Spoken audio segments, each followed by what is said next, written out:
Hi and welcome to Handmade with Jody. As we've said before, these are not tutorials. I'm not going to teach you how to do anything. It's just hanging out in my living room and talking about my passion, my love of knitting and crocheting and all things handmade. And as always, we're going to start off the video with a few handmade items I found. This is one of my favorite.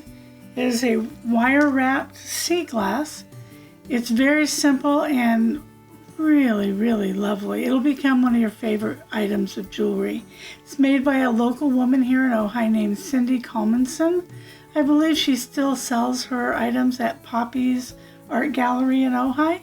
Or you can always go on our website and ask us. We can give you more information about her. This, my absolute favorite, are Czechoslovakian glass buttons.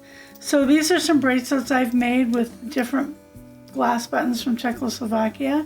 If you're ever interested in one of those for your perfect evening out, again, go on our website, let us know.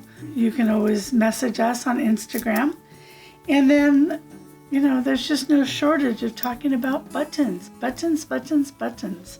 I love these. This woman sells antique buttons and she takes and stacks them and makes beautiful bracelets. And these earrings are one of my favorites by another local knitter who also does blown glass and jewelry. Her name is Yvette Franklin. Her husband is also a local potter. So again, great people, great items. Yvette also teaches classes at the Beatrice Woods Center for Arts doing blown glass, I believe. All right, on to what this video is really supposed to be about. We're going to talk about blocking. I know, everyone probably just turned off their TV when I said blocking. Nobody likes to block, but it will make such a difference in your work if you do. So there are two different reasons to block. One reason is to stretch something so that it becomes the measurements you want it to be. But the biggest reason for blocking, and I didn't know this, once you finish knitting a project, that fiber really wants to be reintroduced with, it wants water put into it. It wants to soak up water, which will relax the fibers, which will make the yarn be what it was meant to be. They did a close-up where they took a square of stockinette stitch, they put it under a magnifying camera, and they just spritzed it with water. You could see those slightly crooked stockinette stitches just relax into perfectly straight stitches.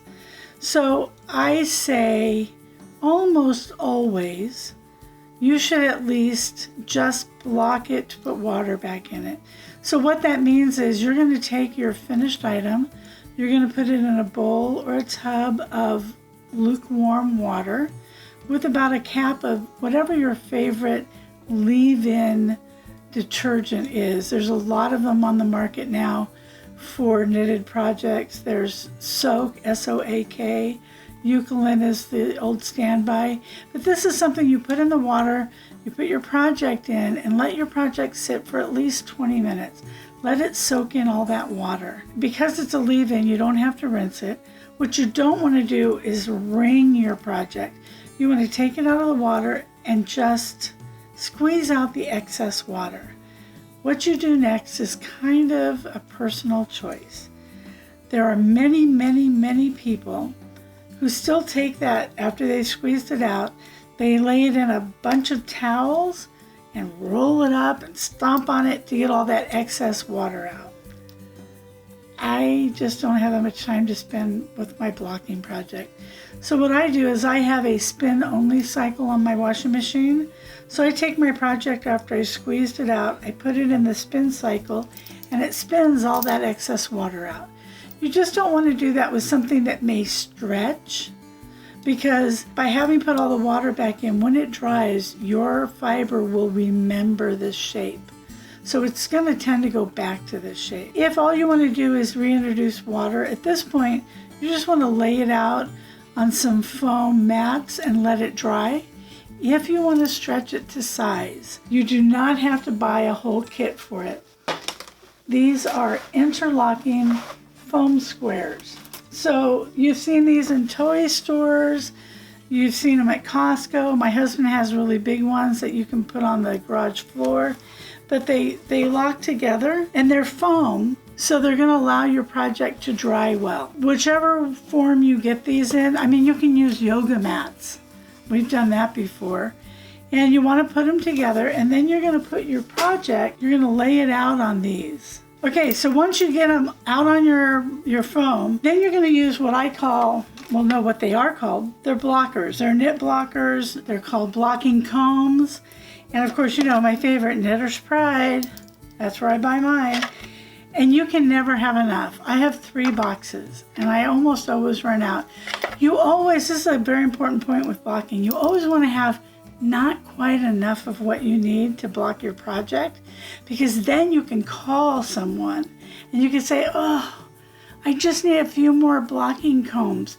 Hey, you want to come over and I borrow your combs, and maybe you could stay and help me block, because blocking is boring by yourself. So that's my technique. I don't have quite enough squares. I don't quite have enough combs. Just try desperately to get somebody over to help you. So these are blocking combs. There's also something called blocking wires, which are very long, thin wires. And what they're used for is to run along the edge of a shawl. So now you've got the whole edge in a wire, so you can take your blocking comb and just pull back on that wire and then punch it right down into the foam. That's kind of what this is good for. The reason you want to do that is if you just put this into your fabric and pulled it back, you're going to get little scallops between them. That wire holds it stiff. You can also do that when you're trying to widen a sweater. You're going to run a wire up the side of on the inside side seam of your sweater, and then you're going to pull the whole thing out. And we'll do a more detailed blocking video, but so these are what I use for blocking wires because they're fun.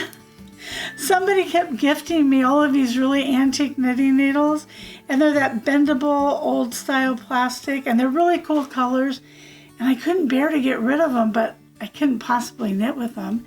And then I finally blocked something where I needed wires, and I went, wait a minute, I have these really cool things. So now I use these for my blocking wires, and I love them. So if you have any of these you don't want, send them to me. I love them. So anyway, you pull your piece very straight, you put your blocking combs in, and then you let it dry. When it dries, it will be the size you stretched it to. There's a little bit of a trick when you're stretching it. Of course, there's always a little trick. So what you want to do is you want to pin the center top of it down. You want to pull it down to the length you want and pin it at the bottom. Now, if you're going to try and make it wider, you're going to want to pull it wider without shortening the length. That's why we pin the middles. So now I'm going to put my wires up. I'm going to pull it out as wide as I need it. And then I'm going to pull this down to the bottom and pin it across the bottom. So I haven't sacrificed my length to get my width. Same thing if you want to make it longer. You don't want to sacrifice your width. So you kind of have to do it from the middle, and then kind of go down. It'll start to make sense to you the more you do it. Again, if you're on a shawl and you've got a diagonal, run your wires in there and make that diagonal straight. Pull it all so that you can see it's going straight. It's really good to block for a little while, go take a break, come back, because every time you come back, you're going to see a spot that's not quite straight or not quite long enough. But as much as we all hate blocking, it is necessary. You should always do it. There are lots of people out there that will block things for you. Some people really like it. I find that really hard to believe. But there are people who like to block, and there are people out there who like to sew in the ends of your project. So if money's no object, I say send it out to be blocked, but not too hard to do yourself if you have to. So I hope I'm not sure how many liked this video because it's about blocking, but because you're my friend and you want to see me succeed, everyone like this video, subscribe. Oh, that's right, you've all already subscribed.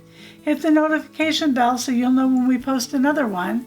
And of course, You, your mom, your dad, your grandma, everybody should be following me on Instagram at Handmade with Jody. And you can always go to my website, sign up with your email address, and then when we go do something fun, you can go with us.